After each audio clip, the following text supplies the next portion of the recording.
ensino a palavra de Deus e a minha oração é que ela mude a sua vida. Eu realmente acredito que podemos ouvir coisas da palavra de Deus que nos coloquem num caminho que muda as nossas vidas, sabe? Então, estou ensinando hoje sobre tentação, algo que todos enfrentamos. Nos últimos dias eu tenho ensinado sobre tentação e continuarei ensinando hoje.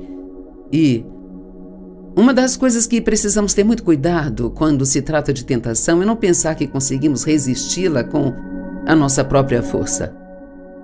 Temos que entender que precisamos da ajuda de Deus. Então, a primeira coisa que você deve fazer quando sentir-se tentado a fazer algo que não deveria fazer é orar. Deus, ajuda-me a resistir a essa tentação. Na verdade, acho que todos os dias, ao orar, deveríamos orar. Eu não sei que tipo de tentação virá no meu caminho hoje. Não assuma que elas não virão, mas você também não precisa planejar ser tentado. Mas é bem provável que ela venha para tentá-lo a ser impaciente, ou tentá-lo a ficar com raiva, ou tentá-lo com algum pecado mais grave. Então, ore para que Deus o ajude a ser forte e a resistir à tentação. As fraquezas do crente ou mesmo do descrente são o que Satanás usa para agir contra nós. Tiago 1:12-16. Bem-aventurado, feliz, digno de inveja é o homem que é paciente na provação e permanece firme na tentação. Pois quando tiver sido aprovado no teste, receberá a coroa da vida que Deus prometeu àqueles que o amam. Então, ele está nos dizendo que teremos provações e que teremos que resistir e não ceder. Por causa delas, não nos rendermos a elas. Ninguém, ao ser tentado, diga: eu estou sendo tentado por Deus. Pois Deus é incapaz de ser tentado pelo mal, e Ele mesmo a ninguém tenta. Mas cada um é tentado quando é atraído, seduzido e fisgado pelos seus próprios desejos malignos, cobiças e paixões. Daqui a pouco vamos ver o que significam essas palavras: fisgado, cobiça e paixão. E uma vez que o desejo maligno é concebido, dá luz ao pecado, e o pecado, quando amadurece, gera a morte. É como uma progressão, sabe? Se você for tentado e então não resistir, eventualmente vai acabar pecando, e o pecado traz a morte. Não significa necessariamente que você vai parar de respirar e morrer fisicamente, mas traz um tipo de morte para a sua vida espiritual e para a sua alma. E graças a Deus, podemos nos arrepender dos pecados e ser restaurados. Jesus, Ele é o nosso Redentor, e eu amo isso. Então vamos nos lembrar. Então o desejo maligno, havendo sido concebido, dá luz ao pecado, e o pecado, quando amadurece, gera a morte. Sabe, Satanás nos fisga, ele nos atrai com o seu plano bem arquitetado. Vamos ver o que algumas dessas palavras significam: fisgar, colocar isca numa armadilha, atrair com engano, usado para capturar animais. Tivemos uma infestação de guaxinins este ano e eles estavam destruindo o quintal. Então nós colocamos algumas armadilhas e colocamos isca, colocamos comida nelas, sabe? Bem, a comida era o que os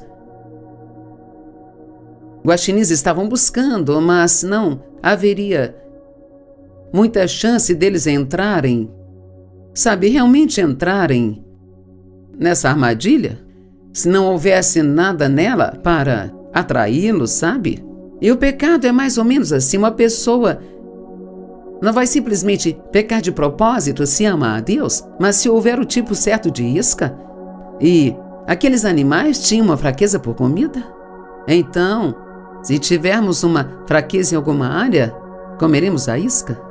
E fisgar significa atrair por engano, é usado para atrair animais, e a carne é frequentemente considerada a parte animal do homem, a natureza inferior daquele que é crente. A isca é um atrativo para atormentar, especialmente com insultos persistentes, críticas, zombarias, provocações e... Alguns sinônimos são importunar, perseguir, cutucar, incomodar, zombar, provocar. Você pode ser uma pessoa bem paciente e não se irritar com facilidade, mas se alguém continuar te insultando e te insultando e te insultando e te insultando, então não.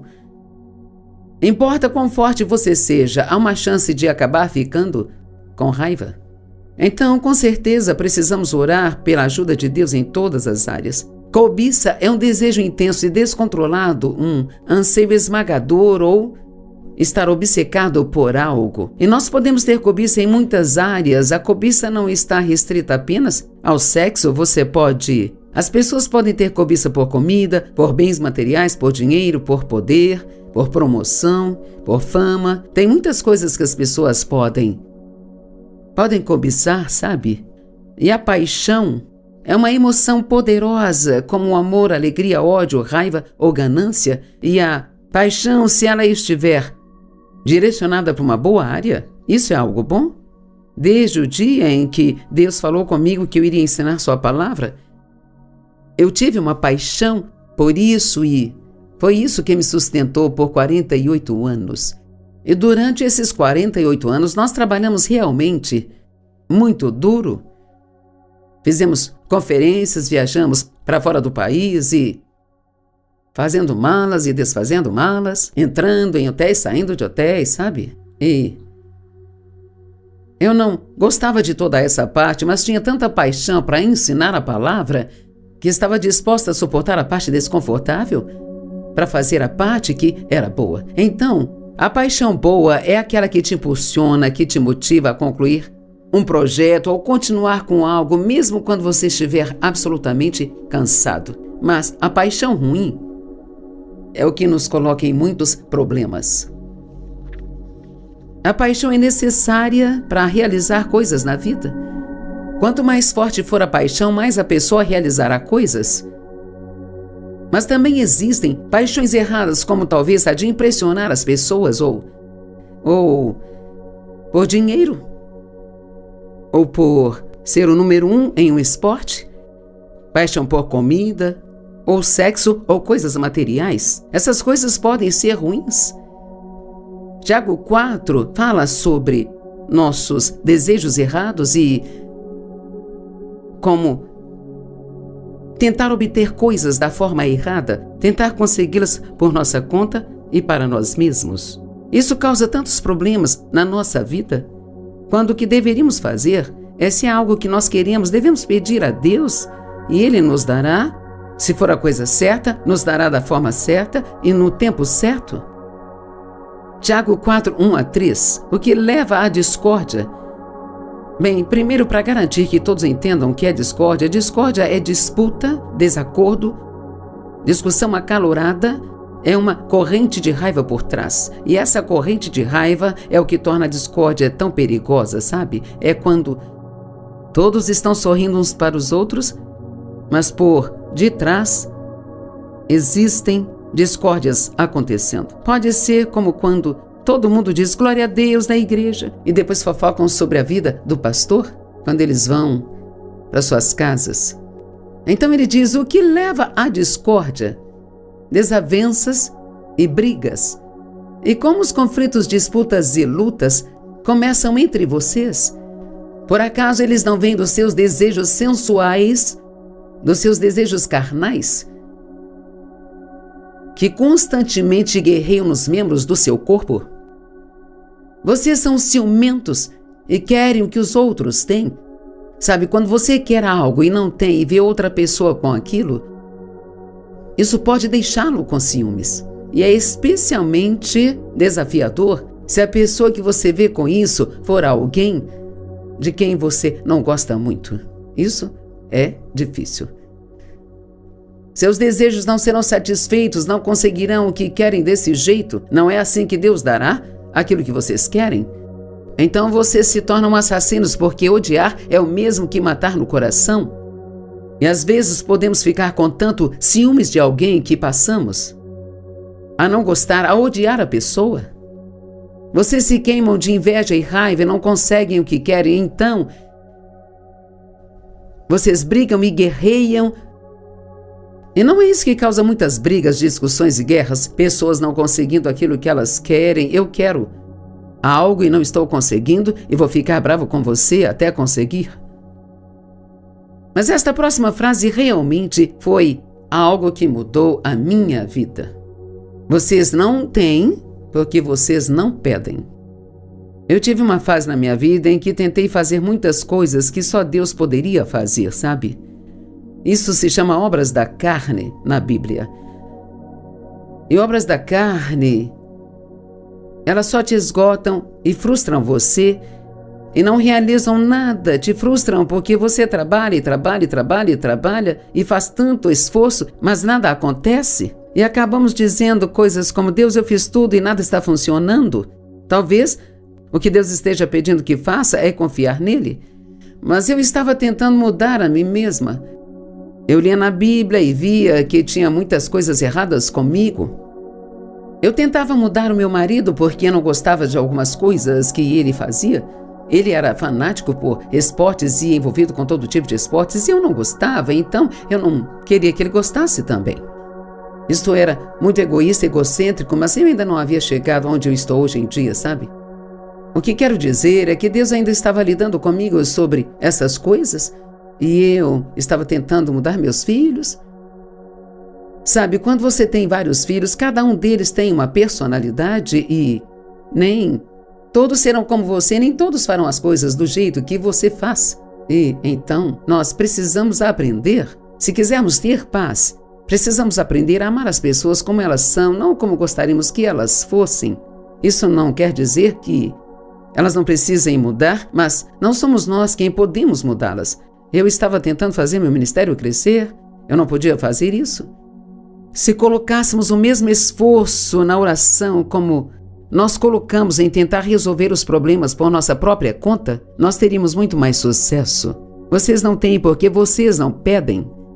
Se você quer algo, então, ore por isso. Eu aprendi que se existe algo que eu gostaria que meu marido mudasse, eu oro a respeito. E às vezes aquilo muda e às vezes não. E eu cheguei ao ponto de acreditar que se Deus não puder lidar com ele, eu também não posso lidar. Então, prefiro ter minha paz neste ponto do que ter tudo do meu jeito.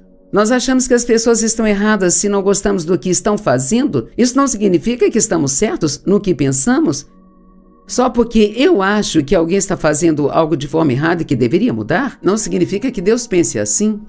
Sempre temos a tendência de achar que todos deveriam fazer as coisas do nosso jeito, mas isso nem é bíblico. Todos somos diferentes, cada um de nós é diferente do outro.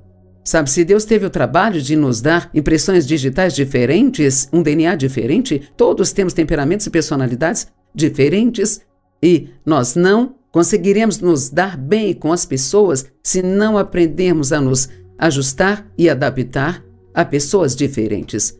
Paulo disse que ele era judeu para os judeus, grego para os gregos e o que fosse necessário para ganhá-los para Cristo.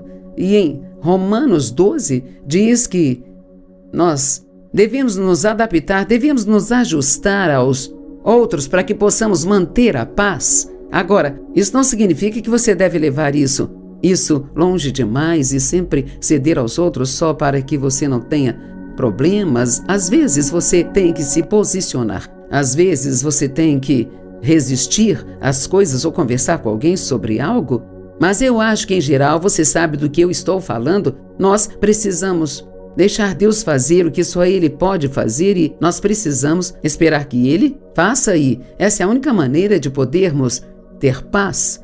Ele diz, vocês não têm porque vocês não pedem, ou até pedem essas coisas a Deus, mas não as recebem porque pedem com motivos errados e propósitos egoístas, pois o motivo é gastar o que desejam em prazeres sensuais. Agora eu sei que todos pensaríamos assim, isso não é comigo, eu não sou assim.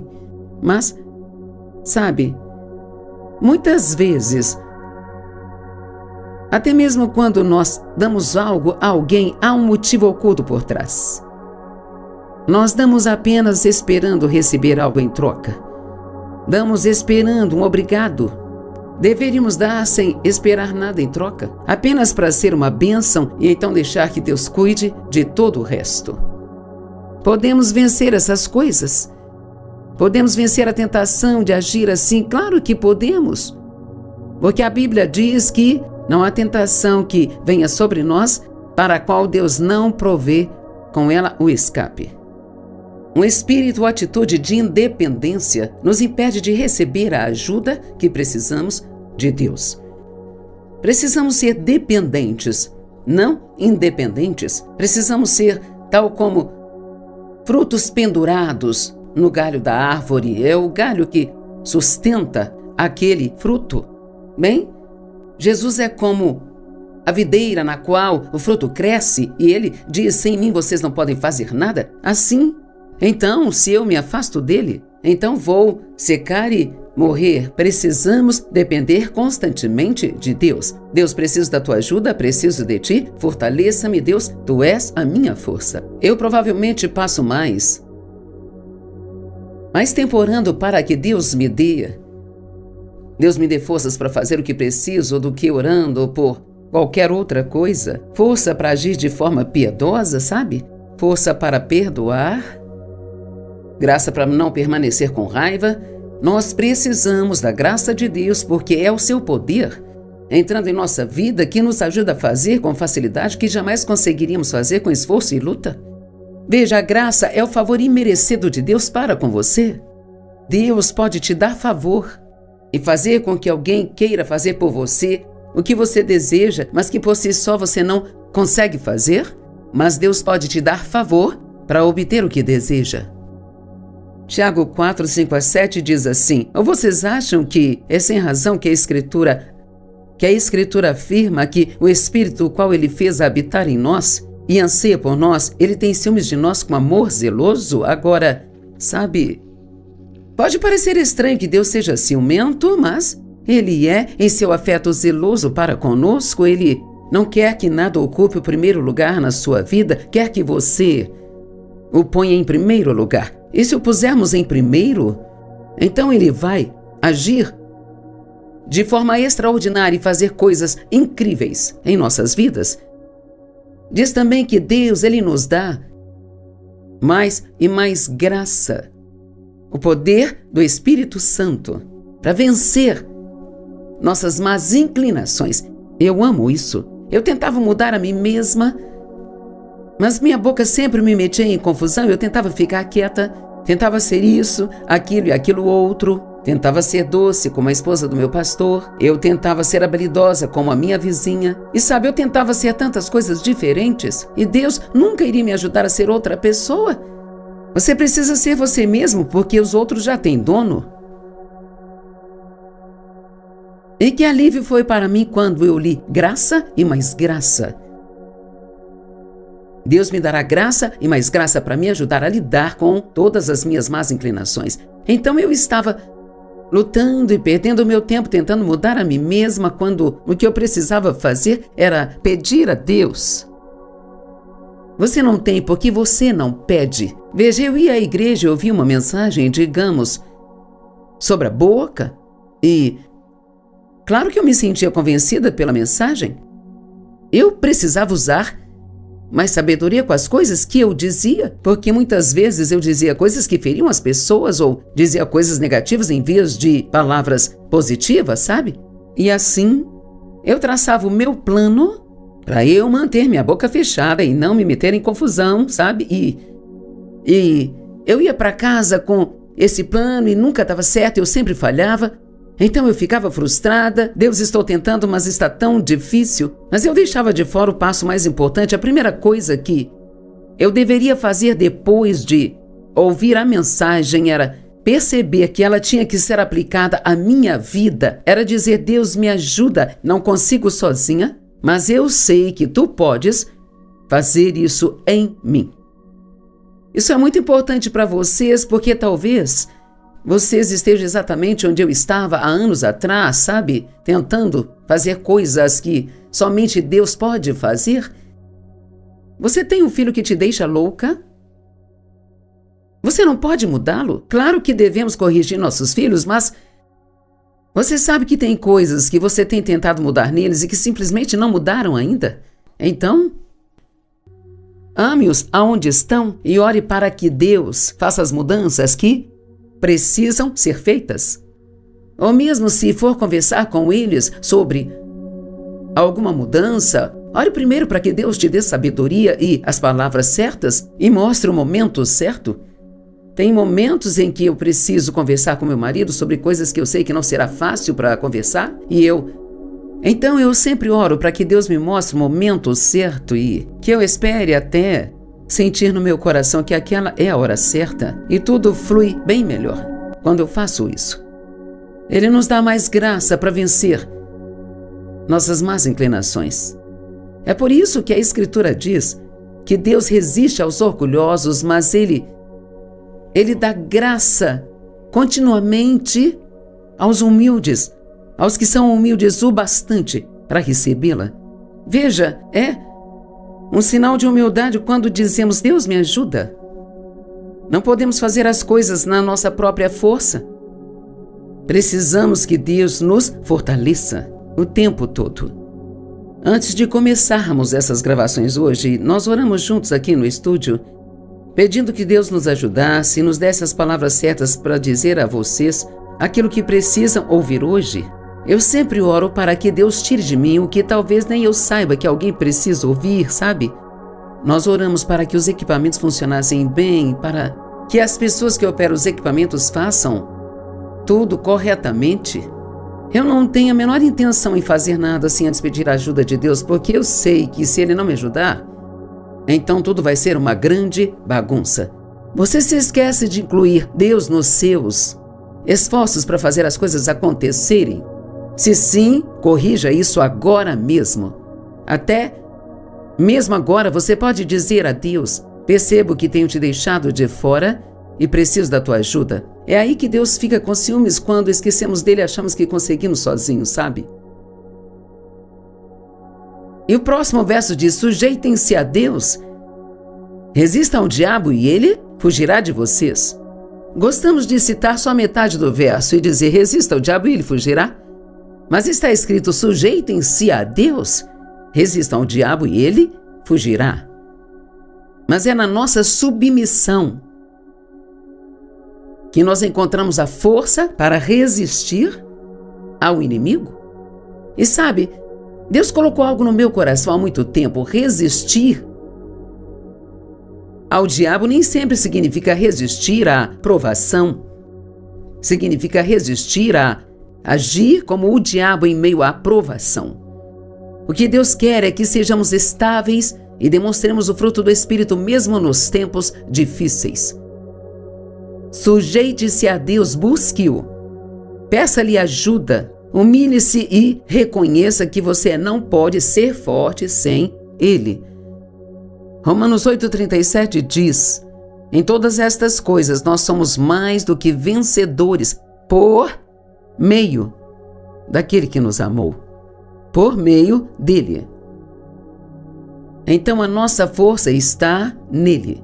Eu posso todas as coisas por meio de Deus, que é a minha força.